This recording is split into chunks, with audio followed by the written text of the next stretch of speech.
Sebelum kita mulai, mari sama-sama kita bersolawat kepada Rasulullah Muhammad SAW. Mudah-mudahan dengan sholawatnya ini kita akan mendapatkan syafaatul uzma, syafaat yang agung penolong di hari kiamat. Amin ya rabbal alamin.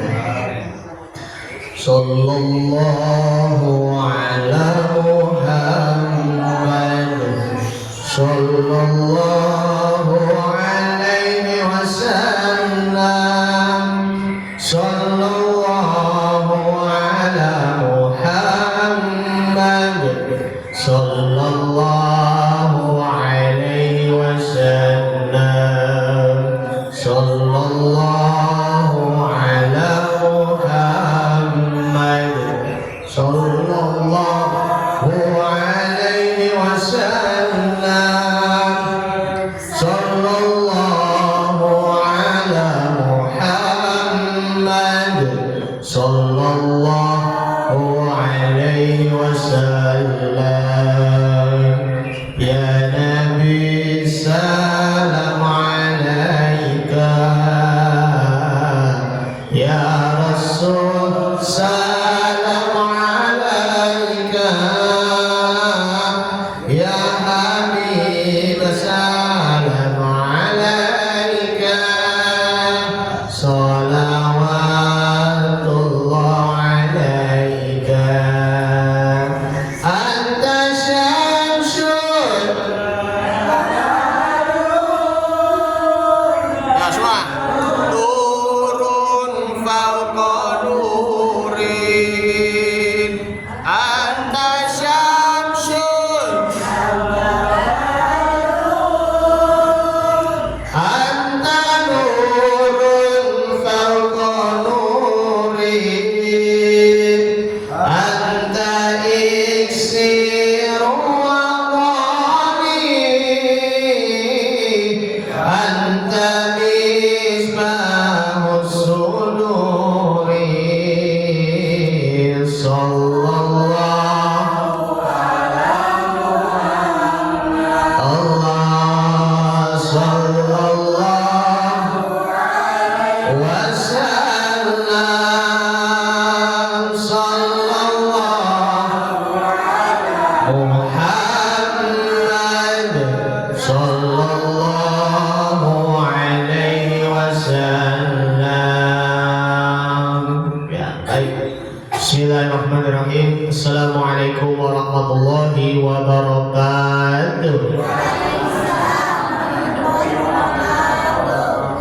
Alhamdulillah, alhamdulillahirabbil alamin, wa bihi nasta'in ala umuri dunya waddin.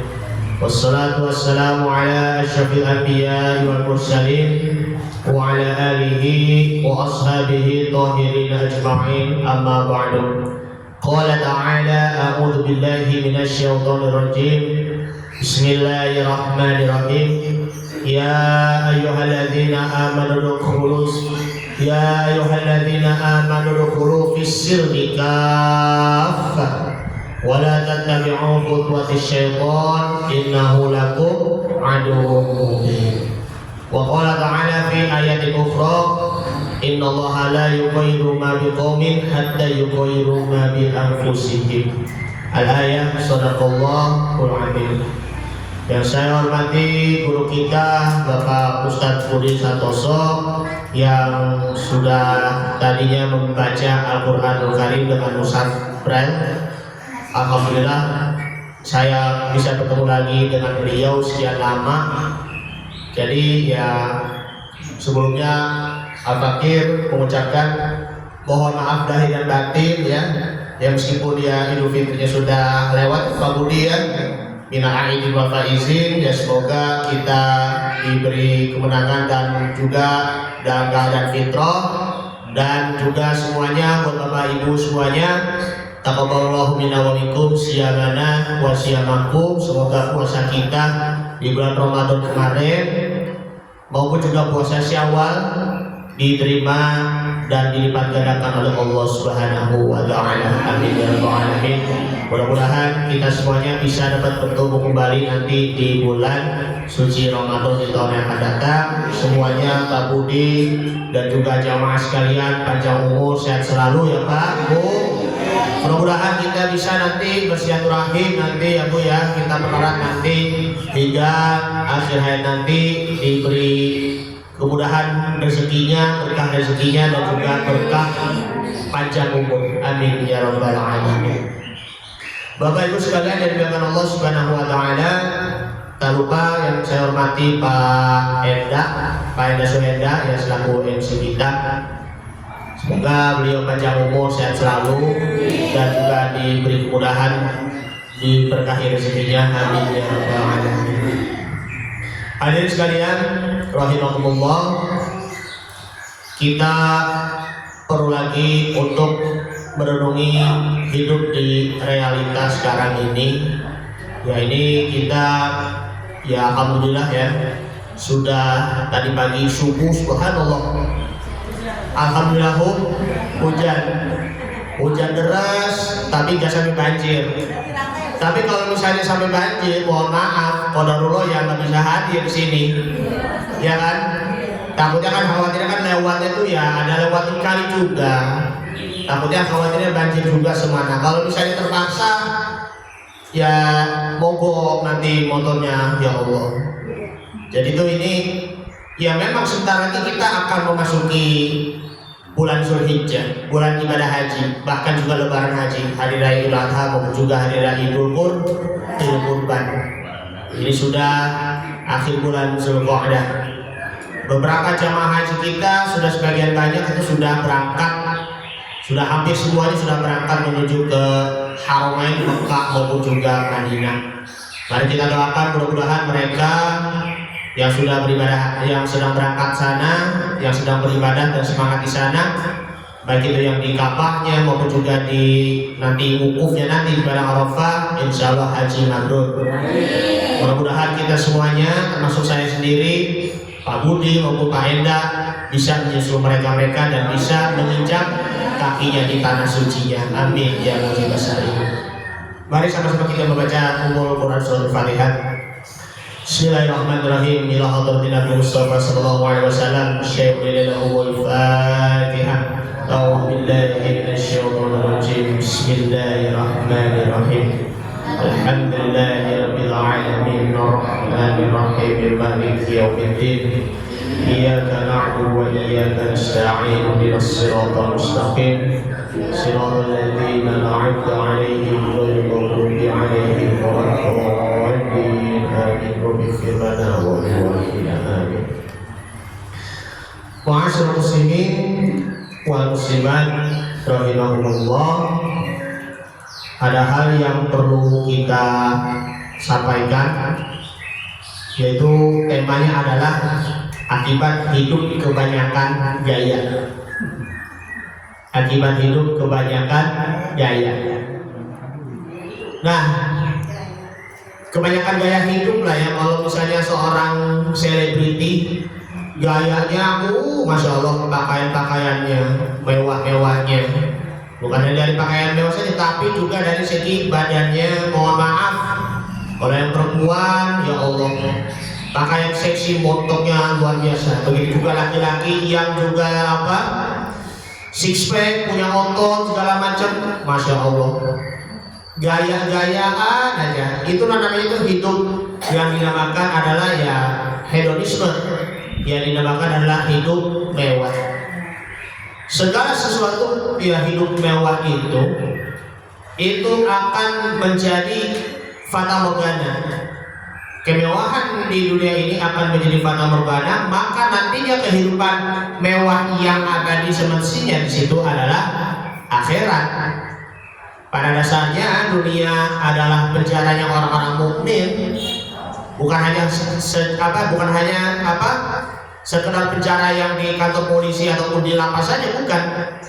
Tempat ujiannya orang-orang mukmin. Maka banyak sekali kan dunia ini kan tempat ujiannya orang-orang mukmin, sedangkan sebaliknya yaitu adalah surga adalah penjaranya orang-orang kafir. Surganya di situ, penjaranya orang-orang kafir. Penjaranya orang-orang kafir tempatnya di mana? Di neraka. Lebih parah siksaannya bagi orang-orang kafir karena selama hidup di dunia membangkang, membekalai dengan ajaran Allah dan juga Rasulnya, sehingga semakin banyak gaya hidupnya, semakin tertekan dalam hidupnya. Alhamdulillah. Sesungguhnya gaya hidup seseorang itu tergantung bagaimana caranya memandang hidup. Cara memandang hidup di sini, kalau dia akan hidup bagaimana caranya? Allah Subhanahu wa taala berfirman di dalam surah Ar-Ra'd. Surah Ar-Ra'd surah yang ke-13 ayat 11. Yang ayatnya itu sudah sangat terkenal bahwa innallaha la yughayyiru ma biqaumin hatta yughayyiru ma bi anfusihim. Sesungguhnya Allah Subhanahu wa taala tidak akan merubah suatu kaum hingga kaumnya itu dapat mengubah dirinya sendiri. Kita selaku manusia juga harus ubah diri kita.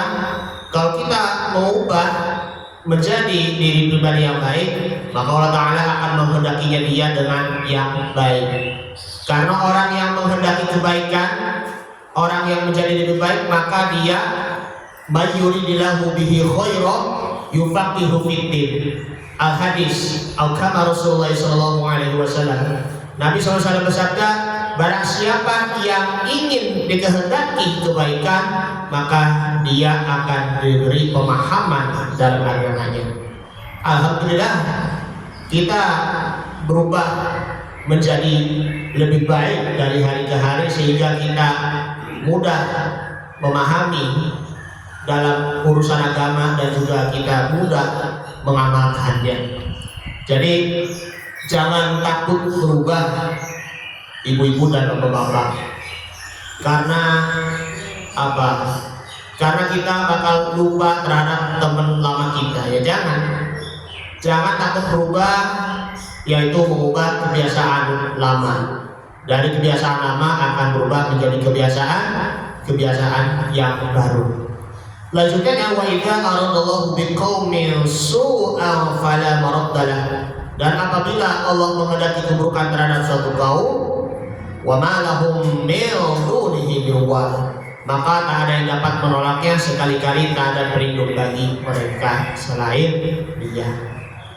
Ayo sama-sama kita berubah dari kezaliman menjadi kebaikan, dari kebakhiran atau kepelitan menjadi kedermawanan, dari yang tadinya kemalasan menjadi kerajinan, dari yang tadinya semangatnya setengah-setengah akan berubah menjadi istiqomah. Semakin kita istiqomah di jalan Allah Subhanahu wa taala, maka kita bisa mempunyai landasan hidupnya. Cara memandang hidupnya yaitu yang pertama, yang pertama adalah dasar dan landasan hidup, yakni mendasari kehidupan dalam Islam.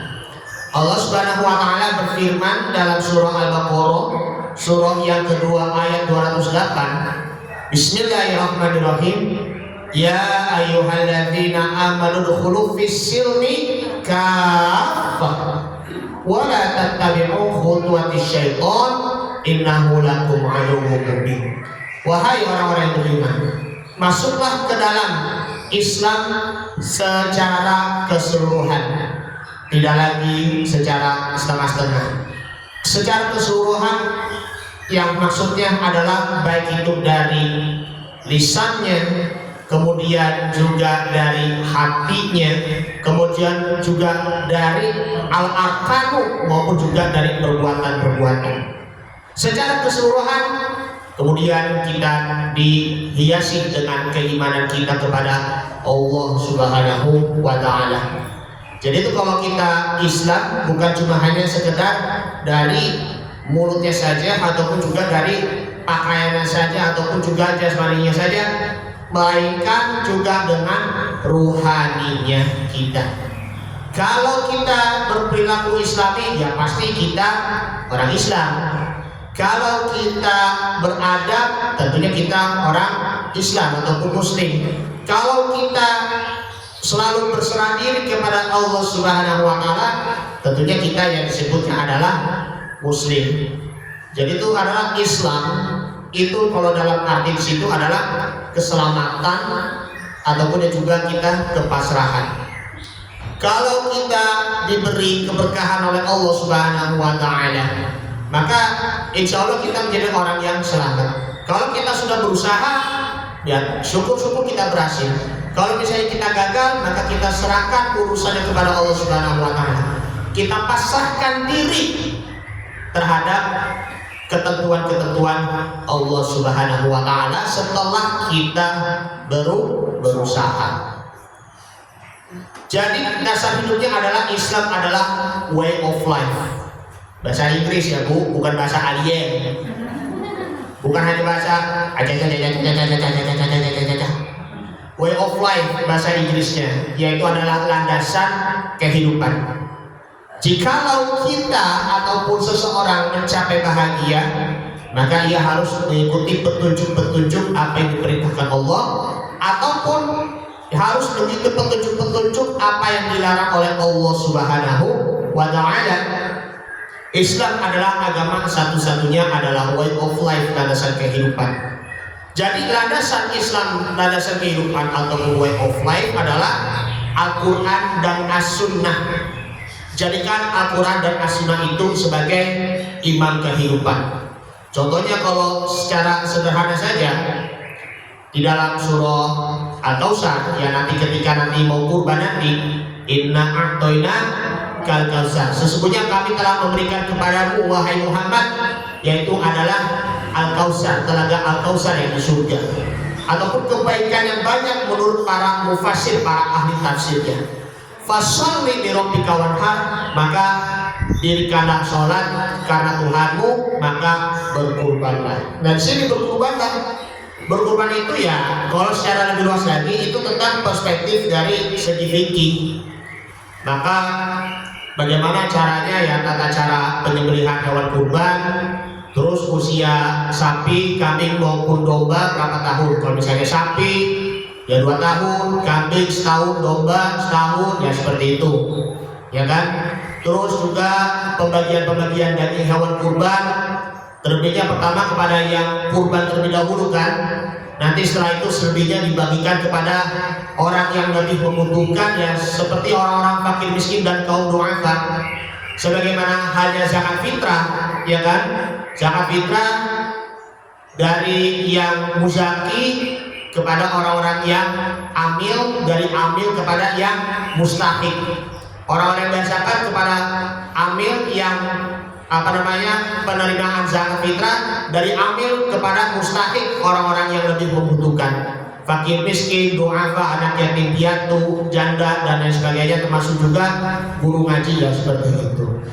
Jadi jadikan memotong kurban ini sebagai tali kasih kita perkuat lagi hablum minallah, perkuat lagi hubungan kita kepada Allah Subhanahu wa Ta'ala, dan juga perkuat lagi silaturahim antara diri kita dengan sesama manusia. Ataupun dengan kata lain, kalau misalnya Al-Quran berbunyi tentang sholat, sedangkan As-Sunnah itu menjelaskannya dari Al-Quran yang tersebut. Sholat, wa aqimus sholata, dirikanlah sholat. Inna sholata tanha 'anil fahsya'i wal munkar. Sesungguhnya sholat itu mencegah dari perbuatan keji dan munkar. Nah seperti itu. Lalu dijelaskan lagi, ya dalam hadis Nabi Muhammad SAW, shollu kama ra'aitumuni usolli. Sholatlah kalian sebagaimana kalian melihat aku sholat. Bagaimana tumaninahnya, terlebihnya ketenangannya. Bagaimana tata caranya dari ruku, dari iktidal, dari sujud, ya sholat sifat Nabi Muhammad Sallallahu Alaihi Wasallam. Kalau kita selalu mengikuti keteladanan Nabi Muhammad Sallallahu Alaihi Wasallam, maka insya Allah nanti ketika di akhirat kita akan menjadi umatnya Nabi Sallallahu Alaihi Wasallam. asalkan kita selalu bersalawat kepada Nabi Muhammad Sallallahu Alaihi Wasallam. Kalau kita tidak pernah bersalawat kepada beliau sebagai uswatun hasanah kita, sebagai khotamul anbiya wa mursalin, sebagai penutup para nabi dan rasul, meskipun cuma hanya kita menyebut nama Nabi Muhammad, Nabi Muhammad, Nabi Muhammad Sallallahu Alaihi Wasallam, kalau kita tidak pernah bersalawat, maka kita tidak bakal diakui sebagai umatnya Nabi. Kita meskipun kagum, kita sebagai penggemar Nabi Sallallahu Alaihi Wasallam, meskipun tidak pernah bersalawat, tetapi tidak diakui sebagai umatnya. Cuma hanya sekedar fans ataupun juga penggemar biasa. Oleh karenanya kembali lagi ke laptop, Al-Quran dan As-Sunnah sebagai jalan kehidupan kita. Kita tetap berjalan di atas Al-Quran dan As-Sunnah, sebagaimana sabda Nabi Muhammad SAW bahwa an Jabir radhiyallahu anhu anin Nabi sallallahu alaihi wasallam qala al-Qur'anu syafi'un musyaffa'un wa ma'idun wa musaddaqun faman ja'alahu amamahu qadahu ilal jannah wa man ja'alahu khalfahu saqahu ilan nar. Rawahu Ibnu Hibban.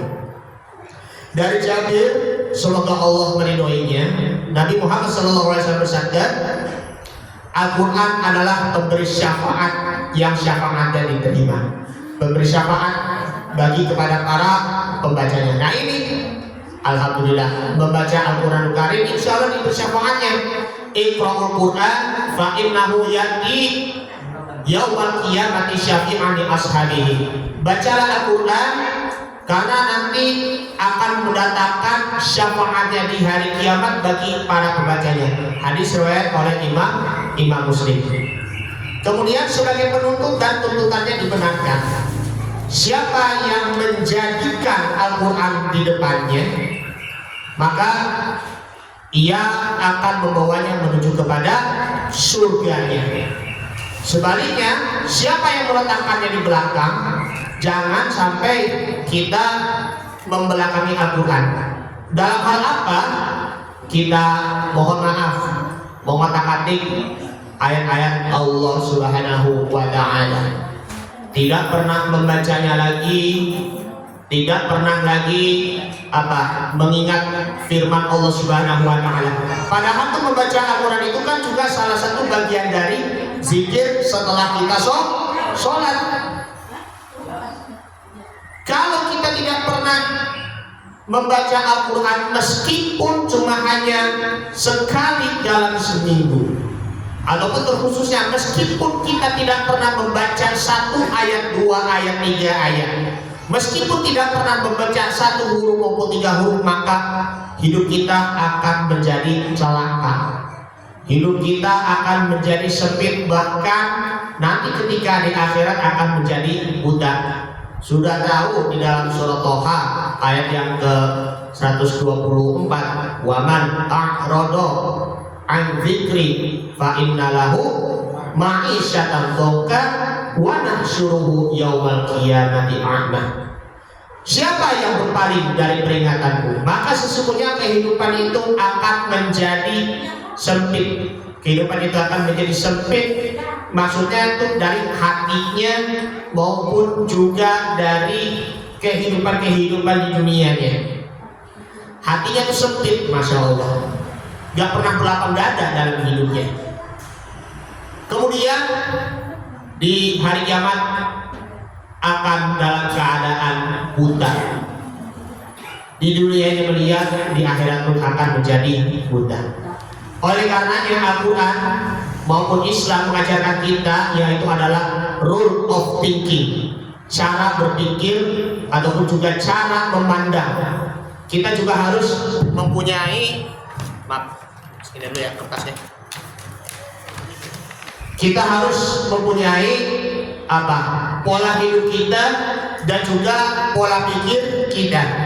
Seperti misalnya, saya melakukan pekerjaan ini, apa kata Al-Quran? Saya mau melakukan usaha ini, apa kata Al-Quran? Saya mau ke tempat ini dan itu, apa kata Al-Quran? Semua yang kita perbuat di sini pasti tertera di dalam Al-Quran Al-Karim. Kalau mau berusaha, kalau kita mau berdagang, belajarlah dari Nabi Muhammad SAW waktu dia masih remaja, dia itu berdagang. Saya mau melakukan pekerjaan ini itu, misalnya saya mau niat apa? Belajar matematika misalnya, ataupun belajar fisika, belajar ilmu biologi dan lain sebagainya, itu pun juga bagian dari duniawi, tapi itu pun tertera di dalam ayat Al-Qur'anul Karim. Perlu juga kalau kita mau pergi, pasti diawasi oleh Allah Subhanahu wa Ta'ala. Apa kata Al-Qur'anul Karim? Supaya kita terhindar dari ke tempat kemaksiatan. Dan situlah rule of thinking, cara berpikir, cara memandang seperti itu. Yang kedua adalah kita harus mempunyai tujuan hidup. Tujuan hidup di sini kemana pantai yang kita tuju. Jangankan kalau kita mau ke pantai Ancol, malah kesasarnya malah ke mana? Pantai Tanjung Priok. Gak ada apa wisatanya lagi, banyak kapal-kapal. Gimana cara mau ini ya salah. Kesasar kan jadinya. Jadi mau apa sih kita tidur? Maaf mikrofonnya ya. Mau apa sih kita tidur? Mau apa sih kita berleha-leha? Al-Quran mengajarkan tujuan hidup ada dua. Yang pertama adalah tujuan jangka pendek. Sasaran dunia sekarang ini bentuknya adalah horizontal, targetnya agar tujuan menjadi seorang muslim, menjadi rahmatan lil alamin, rahmat bagi lingkungan dan juga rahmat bagi sekitarnya. Itulah yang dinamakan disebut adalah hablum minan nas, yang isinya adalah ilmu dan peradaban. Hablum minan nas, hubungan antara diri kita dengan manusia lainnya. Untuk mencapai tujuan jangka pendek adalah ada unsur penunjang, pendidikan, pengalaman dan juga nasib. Sekarang tuh mohon maaf ya Bapak Ibu, pendidikan makin lama makin menurun SDM-nya, sumber daya manusia, karena banyak anak-anak yang putus sekolah disebabkan karena faktor ekonomi, ya kan? Sehingga terjadinya ya anak-anak ya banyak yang ngamen-ngamen, mulung segala macam. Bahkan lebih parahnya lagi, anak-anak kenapa banyak melakukan narkoba ataupun juga pencurian ataupun juga pembegalan? Ya karena disebabkan karena putus asa. Maksudnya putus sekolah, ya kan? Putus sekolah itu akan dapat menyebabkan kriminalitas bagi anak-anaknya. Sekarang kalau bagi anak-anak, mohon maaf, yang gadgetnya Bu, yang pakai HP gadget, yang ada HP Androidnya, itu dapat menjadikan kita tuh lebih parah perilakunya. Jadi tuh yang tadinya beradab malah tidak beradab. Adab kepada orang tua yang di era sekarang ini malah makin tambah parah. Jadi yang tadinya dinasihati malah ngelawan jadinya. Dinasihati orang tua ngelawan, dinasihati guru juga malah ngelawan. Narkoba, judi bagi generasi muda, generasi di akan datang, generasi emas itu juga perlu kita tekankan supaya hindari dari perbuatan-perbuatan yang negatif pula. Pendidikan itu pun juga perlu ya. Meskipun cuma hanya seberapa saja tingginya pendidikan, karena memang ya biaya itu kan memang sih ya mahal ya ibu-ibu ya. Tapi ya harapannya ya mudah-mudahan sih pemerintah bisa memberikan fasilitas pendidikan, ya pendidikan insya Allah gratis bagi anak-anak yang putus sekolah. Karena kalau kita bukan yang tanganin, ya sebagai orang tua maupun juga masyarakat, siapa lagi kalau misalnya bukan pemerintah. Pendidikan itulah dijadikan sebagai jalannya hidup agar menjadikan dan melahirkan generasi-generasi yang soleh dan soleha. Syukur-syukur lebih bagusnya tuh agama Islam ya. Agama Islam tauhidnya, akhlakul karimah, bagaimana akhlaknya Nabi Muhammad Sallallahu Alaihi Wasallam. Jadi kalau kita mau hidup ya Masih mending kita makan singkong beneran daripada makan roti mimpi. Makan roti mimpi. Itulah orang-orang yang malas bekerja seperti itu, yang mempunyai khayalan-khayalan yang kelas tinggi pula. Gak mau bekerja, gak mau berusaha, bagaimana bisa ya seperti itu. Banyak juga yang PHK bagi yang pada bekerja, ya kan, pemerintahan hak karyawan sehingga nganggur lagi, gimana caranya ingin kerja lagi supaya misalnya punya penghasilan ya seperti itu.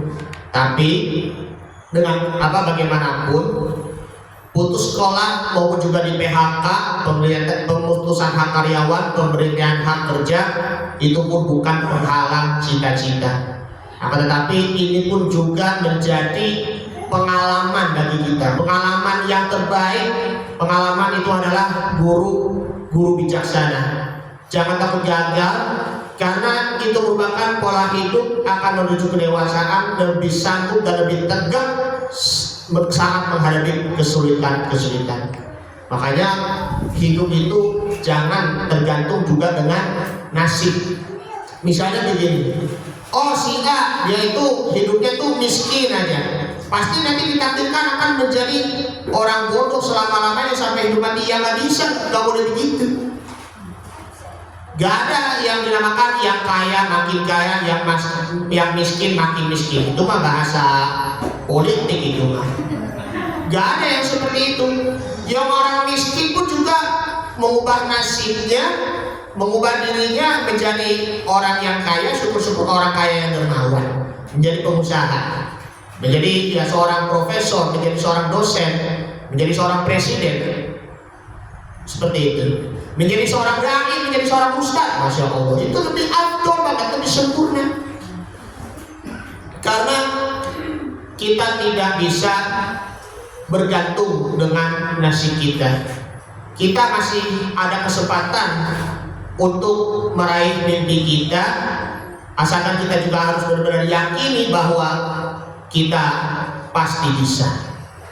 Apapun prestasi kita yang kita dapat, apapun jabatan kita maupun pangkat kita ataupun kekuasaan kita, jangan sombong ya. Kalau misalnya kita dilanda kemiskinan, akan tetapi jangan banyak mengeluh. Toh orang miskin bisa jadi orang sukses meraih cita-cita. Meskipun dia keluarga miskin, tapi dia punya tekad bulat untuk menghidupi keluarganya. Dia itu menafkahi keluarganya, kemudian juga kita memberi makan, ya kan, memberi makan, minum, sandang, papan, pangan, ya. Sukses apapun yang dia raih, apa yang punya, jangan lupa ya sedekah, ya. Jadi kita ubah diri kita agar menjadi lebih baik, dan juga kita berusaha semaksimal mungkin. Itu pun tujuan jangka pendek, ya. Itu di dunia. Bagaimana dengan tujuan jangka panjang? Itu tujuan jangka panjang bersifat vertikal. Bersifat vertikal maksudnya ke atas. Tadi kalau horizontal kan cuma hanya dari kiri kanan kan, cuma rata. Kalau yang vertikal itu ke atas, yaitu tujuannya adalah akhirat. Ya. Sasarannya di sini adalah mardhatillah, meraih ridho Allah Subhanahu wa taala. Ini menyangkut adalah hablum minallah, hubungan kita kepada Allah Subhanahu wa taala. Kita udah sukses nih, kita udah mengubah nasib kita dari miskin menjadi kaya, tapi pertanyaannya, bagaimana dengan prestasi ibadah kita? Kalau kita mempunyai prestasi di dunia, kesuksesan dunia, baik itu dari segi pendidikannya maupun pengalamannya, ataupun juga dari segi kedudukannya, tapi prestasi ibadahnya itu kosong, maka itu hanya menjadi kebahagiaan yang semu. Karena tolong ukur kebahagiaan di sini bukan dari segi dunianya saja, tetapi dari segi kebahagiaan di akhirat saja. Kalau prestasi tanpa ibadah, maka 0% ketika kita menghadap kepada Allah Subhanahu wa ta'ala. Di dunia itu bukan dijadikan sebagai sandaran, akan tetapi akhiratnya itu akan menjadi sandaran. Prestasi ibadah itulah hanya yang dipandang oleh Allah Subhanahu wa Ta'ala. Seorang muslim harus memiliki pandangan yang luas dan berlapang dada agar tujuan jangka pendek tercapai dan tujuan jangka panjang itu tergapai. Jadi beruntung di dunia dan juga beruntung di akhirat. Allah Subhanahu wa Ta'ala berfirman dalam surah Al-Qasas surah ke-28 ayat 77, "Wa badaghi fi ma ataqallaha ad-daral akhirata wa la tansa nasibaka minad dunya." Carilah apa yang telah dianugerahkan kepadamu kebahagiaan di negeri akhirat. Tapi jangan lupa kamu merupakan kebahagiaan dari kenikmatan duniawi.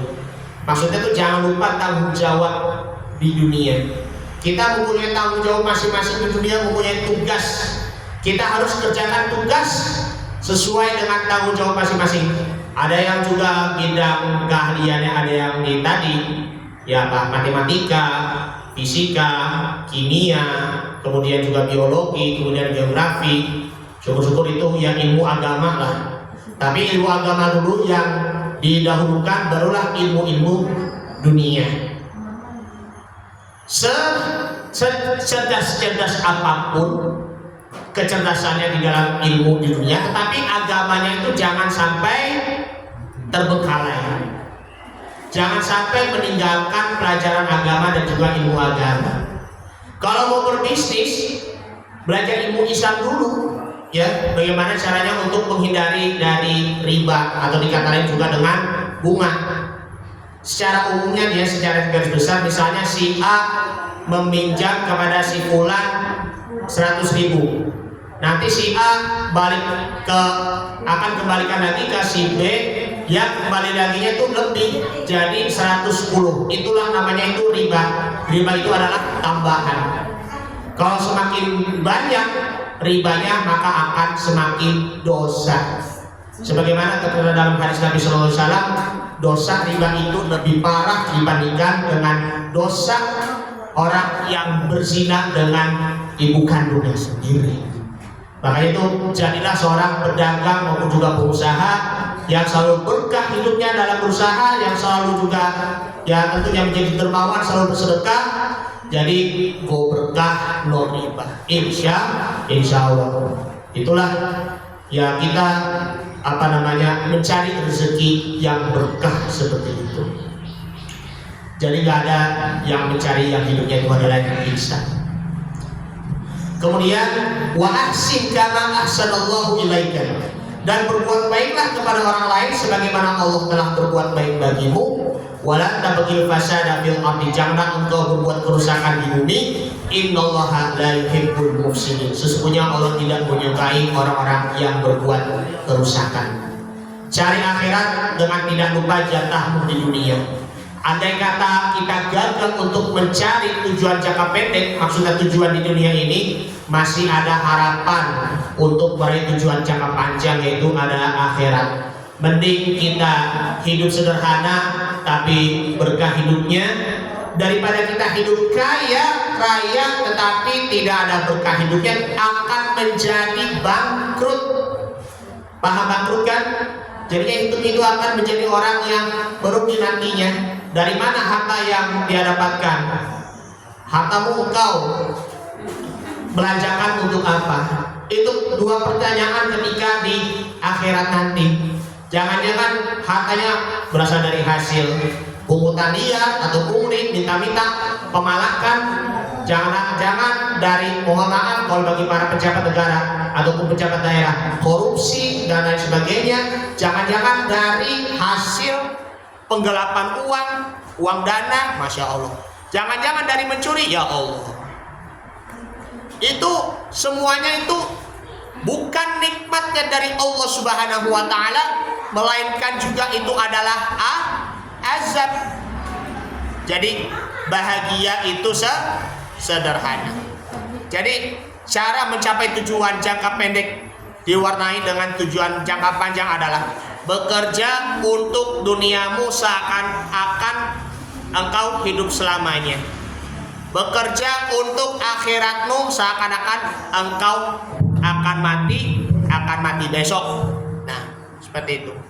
Jadi itu dunia dan akhirat itu memang perlu juga seimbang. Akan tetapi kita perlu diingatkan bahwa akhiratnya itulah adalah lebih utama. Kalau satu perbuatan kita niatkan karena Allah Subhanahu wa taala, dunia pasti ikut. Baik. Oke, kembali lagi. Cari akhirat dengan tidak lupa jatahmu di akhirat. Cari akhirat dengan tidak lupa jatahmu di dunia. Andai kita gagal raih tujuan jangka pendek, masih ada harapan untuk raih tujuan jangka panjang. Biar di dunia ini sederhana, akhirat bahagia. Biar kita hidupnya sederhana, berkah, daripada hidupnya kaya akan tetapi tidak berkah. Nauzubillah min dzalik. Cara mencapai tujuan jangka pendek diwarnai dengan tujuan jangka panjang adalah bekerja untuk duniamu seolah-olah kamu hidupnya selamanya. Bekerja untuk akhiratmu seakan-akan engkau akan mati besok. Kita harus benar-benar seimbang antara dunia dan akhirat. Kalau lebih utamanya yaitu adalah akhirat. Kalau satu perbuatan kita niatkan karena Allah Subhanahu wa taala, dunia pasti ikut. Sebaliknya kalau kita niatkan hanya untuk mendapatkan keuntungan duniawi saja, akhirat pun akan hilang.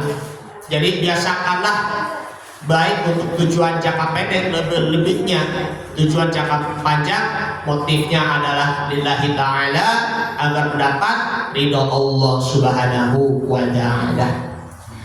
Yang ketiga sekarang, alat untuk mencapainya.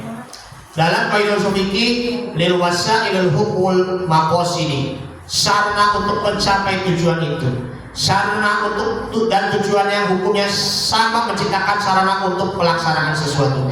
Umat Islam harus berpikiran maju. Kalau nggak berpikiran maju, ya bagaimana Islam akan berjaya? Umat Islam itu kan harus bisa berteknologi. Banyak para ahli teknologi, salah satunya almarhum Pak Baharudin Yusuf Habibie, Wakil Presiden Republik Indonesia, yang dia menciptakan pesawat. Senang kan Bapak Ibu ya? Senang ya? Pesawat buatan Indonesia. Mudah-mudahan orang-orang Indonesia bisa mempunyai teknologi yang sempat canggih. Syukur-syukur kita mempunyai produksi HP kita sendiri ya. Dan itulah buktinya bahwa kayak contohnya HP benar-benar buatan dari Indonesia. Jangan cuma hanya impor-impor saja, kayak mobil Mercedes, mobil Ferrari. Kita orang Indonesia nggak bisa punya produksi mobil sendiri. Misalnya mobil keren seperti itu ya. Mobil misalnya mobil berkah, nanti insya Allah nama produk mobilnya seperti itu ya. Jadi kita mencari untuk mencapai, yaitu adalah sarana untuk mencapai tujuannya itu. Dalam surah At-Taubah ayat 111, Innallaha ashtara minal mu'minina anfusahum wa amwaluhum bi anna lahumul jannah. Sesungguhnya Allah Ta'ala membeli dari orang-orang mukmin diri dan harta mereka dengan memberikan surga untuk mereka. Kita yang berdagang, yang membelinya itu siapa? Allah. Allah yang membeli ya, dan Allah memberikan jaminannya itu apa? Surga. Ya. Allah yang akan membayar kita di sini adalah surga. Alat hidupnya ada dua. Yang pertama adalah anfus, dari kata nafsu. Artinya adalah kepribadian, kekayaan pribadi yang dimiliki dalam pikiran, tenaga, konsep, gagasan, ide, intelektual atau kecerdasan, jabatan, pangkat, dan kemampuan. Itu nafsu atau anfus. Yang kedua amwal, dari kata malu, artinya harta. Seluruh bentuk-bentuk materi yang dibawa kekuasaan kita, bisa rumah, uang, kebun, sawah, peternakan, dan juga tanah, pabrik, dan lain sebagainya. Kalau kita melihat dua hal ini, kalau anfus maupun juga amwal, kalau anfus mengenai tentang ilmu ataupun juga umur, ketika di akhirat cuma hanya satu pertanyaannya saja. Ilmumu kau gunakan untuk apa? Kau sedangkan umur ditanya di akhirat, umurmu kau habiskan untuk apa?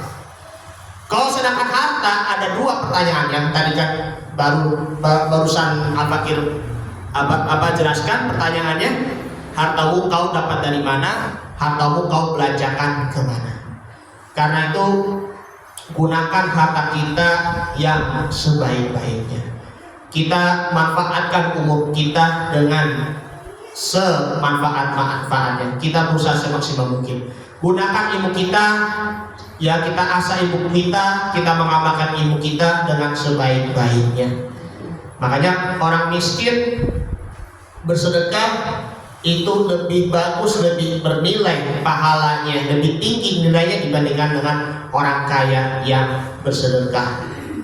Makanya jangan takut sedekah disebabkan karena hartanya berkurang ataupun juga hartanya itu akan habis pula. Coba ingat di dalam surah Al-Fajr, surah yang ke berapa ya? Surah yang ke-94 kalau tidak salah. Surah Al-Fajr ayat 14 sampai 16. Bismillahirrahmanirrahim. Fa ammal insanu idza mabtalahu rabbuhu fa akramahu wa na'ama. Adapun manusia, ya, kata Imam Jalaluddin Suyuti dalam tafsir Jalalain bahwa adapun manusia, orang-orang yang kafir, idza mabtalahu, ya, apabila mengujinya, ikhtibarahu, ya Allah mengujinya, rabbahu fa akramahu, maka diberinya kesenangan. Kesenangan berupa apa? Bil mali wa ghairihi, dengan berupa harta dan lain-lain sebagainya. Ya. Fa akramahu wa na'ama, maka dia akan berkata, Tuhanku telah memuliakanku. Diberi oleh Allah Subhanahu wa taala dimuliakan oleh Allah Subhanahu wa taala hanya dari segi harta saja, ya Allah. Sebaliknya, wa amma idza mabtalahu faqadara, dan apabila Tuhanku mengujinya itu yaitu faqadara, doikun, membatasinya, yaitu kesempitan rezekinya. Nah, fayaqula rabbi ahanan, Tuhanku menghinakanku. Jadi kemuliaan manusia itu tidak tergantung dari hartanya, jabatannya maupun juga pangkatnya, melainkan juga ketakwaan. Inna akramakum indallahi atqakum. Sesungguhnya orang-orang yang mulia di sisi Allah Subhanahu wa taala hanyalah orang-orang yang bertakwa. Makanya sebagai seorang muslim kita harus banyak-banyak bersyukur, jangan banyak mengeluh. Ma'asyiral muslimin wa suratul mukminin rahimakumullah. Dari penjelasan-penjelasan di atas bahwa akibat hidup kebanyakan gaya di sini adalah orang-orang kafir yang selalu pelit, yang selalu hidupnya bermewah-mewahan. Lebih parahnya lagi orang-orang miskin yang itu pelit, yang terlalu banyak gaya, maka hidupnya itu akan semakin tertekan. Maka kita sebagai orang muslim juga harus perkaya diri dengan karya kita. Kita harus juga banyak berusaha, banyak karya. Alhamdulillah banyak juga ya orang-orang kaum tunanetra itu banyak karyanya, apapun. Ada banyak lukisan-lukisannya, banyak juga ada kaligrafi-kaligrafinya, bahkan juga ada juga bisa memasak segala macam. Itu yang luar biasa sekali, saya kagum sekali. Banyak juga usaha-usahanya, berdagang, berbisnis, subhanallah.